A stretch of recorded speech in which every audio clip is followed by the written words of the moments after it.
My name's Nadine and I attend the 1115 at the warehouse. And I've been attending Riverwood, I think, for almost 10 years now.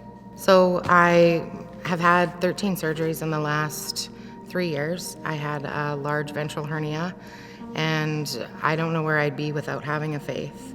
At the end of your life, when you're told you have a half an hour to say goodbye to your family, you don't really know what to say. And the only thing I said was, "You've got this, and so does God." I don't know where I'd be without him because he is so faithful. And regardless of what path we choose, God's always got us. Some people pick and choose what they get to surrender. I had to surrender it all, including my children, including my husband, and there was just me and God left. So, I think the whole part about me going through all of this was for me to draw closer to God and for me to also not fret about what was going on and to fear. I was humbled by all of this. And just understanding the power that God has in healing, I'm still overwhelmed every day. I think so many times we're afraid to share our stories and speak about the mess of our lives. But my mess has been so many people's message. And right from handling surgeries to how do I face death? Was I angry in some of it? Absolutely. Those are human emotions. Realistically, I wasn't going to come today. I think the enemy attacks on a lot of levels, and there's been a lot that's been broken in me.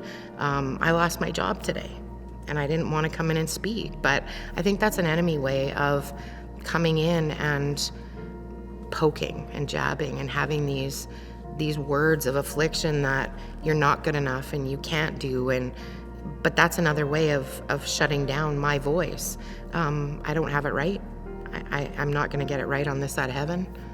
And so many times the hardest to hang on to is that it's really not our business.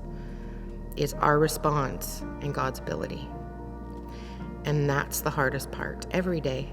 And we're not done. So whatever the next adventure might be, whatever the next God-willed way I go, I'm just there to say I'm ready. And it's the endurance that's going to create our perseverance and our character, and we're going to eventually impact. And I hope one day that I'm just told I've done well.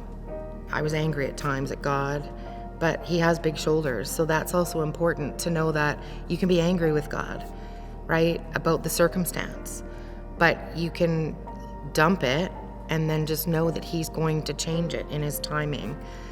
But the other thing is that there's a peace in it. So when I had to say goodbye to my family, I didn't cry. I didn't worry about all these things of never seeing them. I was just okay with life. And I think God puts that peace over us when we surrender. And if we can only surrender all of it, there's peace that comes in it.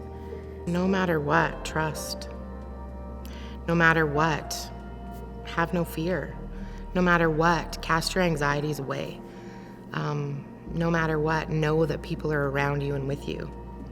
No matter what, God is with you through it all.